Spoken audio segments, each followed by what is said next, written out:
ನಮಃ. ಶ್ರೀ ಜಗದ್ಗುರು ಮೌನೇಶ್ವರರ ಪಾದ ಕಮಲಗಳಿಗೆ ನಮಸ್ಕರಿಸುತ್ತಾ ಪರಮ ಪೂಜ್ಯ ಶ್ರೀ ಮಹಾಂತ ಮಹಾಸ್ವಾಮಿಗಳ ಅಡಿದವರೆಗೆ ಭಕ್ತಿಪೂರ್ವಕವಾದ ನಮನಗಳನ್ನು ಸಲ್ಲಿಸುತ್ತೇನೆ.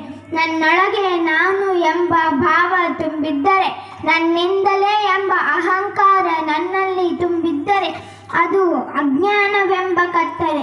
ಈ ಕತ್ತಲೆಗೆ ಬೆಳಕಿನ ಸಿಂಚನ ಮಾಡು ದೇವರೇ ಎಂದು ಪ್ರಾರ್ಥಿಸುತ್ತಾ, ಕರುಣಾಳು ಬಾ ಬೆಳಗ್ಗೆ ಮುಸುಕಿದ ಈ ಮಬ್ಬಿನಲ್ಲಿ ಕೈ ಹಿಡಿದು ನಡೆಸೆನ್ನ ಎಂದು ಪ್ರಾರ್ಥಿಸುತ್ತಾ, ಹಾಗೆ ಇಲ್ಲಿ ನೆರೆದಿರುವ ಎಲ್ಲ ನನ್ನ ಗುರು ಹಿರಿಯರಿಗೂ ಭಕ್ತಿಪೂರ್ವಕವಾದ ಶರಣಾರ್ಥಿಗಳನ್ನು ಸಲ್ಲಿಸುತ್ತೇನೆ. ಇಂದು ಹೆಮ್ಮೆಯ ವಿಷಯವೇನೆಂದರೆ, ಶ್ರೀ ಜಗದ್ಗುರು ಮೌನೇಶ್ವರರ ಜಾತ್ರೆಯನ್ನು ಇಷ್ಟು ವಿಜೃಂಭಣೆಯಿಂದ ಆಚರಿಸುತ್ತಿರುವುದು. ಹಾಗೆ ನಾವೆಲ್ಲರೂ ಇಲ್ಲಿ ಮನಪೂರ್ವಕವಾಗಿ ಭಾಗಿಯಾಗಿರುವುದು ತುಂಬ ಸಂತೋಷದ ವಿಷಯ. ಅನೇಕ ಮಹಾನ್ ಶರಣರ ನಾಡಾದ ಈ ಭರತ ಭೂಮಿಯಲ್ಲಿ ಹುಟ್ಟಿದ ನಾವೆಲ್ಲ ಮಹಾನ್ ಪುಣ್ಯವಂತರು, ನಾವೇ ಮಹಾನ್ ಭಾಗ್ಯಶಾಲಿಗಳು. ಶರಣರ ವಚನ ಭಂಡಾರವೇ ನಮಗೆ ದಾರಿದೀಪವಾಗಿದೆ. ಶ್ರೀ ಜಗದ್ಗುರು ಮೌನೇಶ್ವರರು ಕೂಡ 17ನೇ ಶತಮಾನದ ಮಹಾಮಹಿಮರು, ಸರ್ವಧರ್ಮ ಸಮನ್ವಯಿಗಳು. ಹಿಂದೂ ಮುಸ್ಲಿಂ ಅರಿಗೆ ಚಂದ್ರನೊಬ್ಬನೇ, ನಿಂದಿಸಿದವನೇ ಅಧಮನು, ಕಾಣದ ಅಂಧರಿಗೆ ದರ್ಪಣವೇಕೆ, ಸಕಲವೂ ಒಂದೇ ಎಂದು ಸಮಾನತೆ ಸಾರಿದ ಹರಿಕಾರರು ಈ ನಮ್ಮ ಮೌನೇಶ್ವರರು.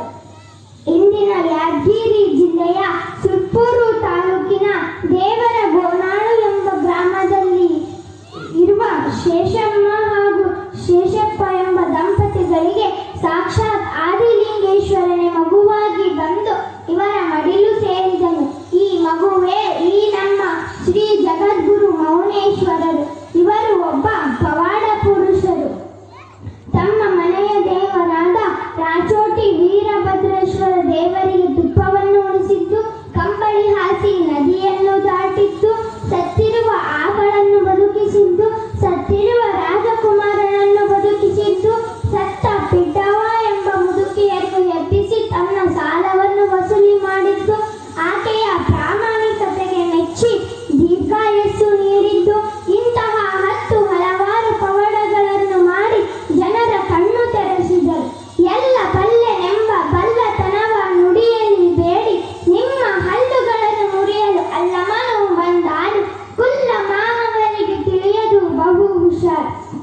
ನಾನೆಚ್ಚು ನೀನೆಚ್ಚು ಎಂದು ನುಡಿಯಲಿ ಬೇಡಿ, ಹೆಚ್ಚಿನ ರುದ್ರರು ಬಂದಾರು, ಬಚ್ಚಿಟ್ಟ ನಿಮ್ಮ ದೇಹವನ್ನು ಹೆಚ್ಚಿ ಹೋಳನ್ನು ಮಾಡಿ ಕಿಚ್ಚಿಗೆ ಇಕ್ಕುವರು ಬಹು ಹುಷಾರ್. ಸ್ನಾನ ಜಪ ತಪಗಳನ್ನು, ಜ್ಞಾನ ತತ್ವ ಪುರಾಣಗಳನ್ನು ಮಾನವ ಜನ್ಮಕ್ಕೆ ಬಂದು ಅಲ್ಲಗಳೆದರೆ ಸ್ವಾಮನ ಗರ್ಭದಿ ಜನಿಸುವರು ಬಸವಣ್ಣ. ಮೌನಯ್ಯನ ಮಾತು ಚಾಣದ ಹನನದಂತೆ, ನಾನು ನೀನೆಂಬ ಮತ್ಸರವ ಬಿಟ್ಟು ಜ್ಞಾನ ಉಳ್ಳವರು ಬೇಕಾದ್ರೆ ಬರ್ಕೊಳ್ಳಿ, ಸಾಕಾದ್ರೆ ಸರ್ಕೊಳ್ಳಿ. ಇಂತಹ ಮಹತ್ವದ ವಚನಗಳನ್ನು ನೀಡಿದರು ಈ ನಮ್ಮ ಮೌನೇಶ್ವರರು. ಹಾಗೆ ಮೌನೇಶ್ವರರ ಕೈಯಲ್ಲಿರುವ ಕೊಡಲಿಯ ಮಹತ್ವವನ್ನು ತಿಳಿಯಲೇಬೇಕು. ನಮ್ಮ ನಿಮ್ಮಲ್ಲಿ ಅಂದರೆ ಮೌನೇಶ್ವರನ ಭಕ್ತರಲ್ಲಿ ಇರುವ ಕಾಮ, ಕ್ರೋಧ, ಲೋಭ, ಮೋಹ, ಮದ, ಮತ್ಸರ ಈ ಅರಿಷಡ್ ವರ್ಗಗಳನ್ನು ಕೊಡಲಿಯಿಂದ ಕೊಚ್ಚಿ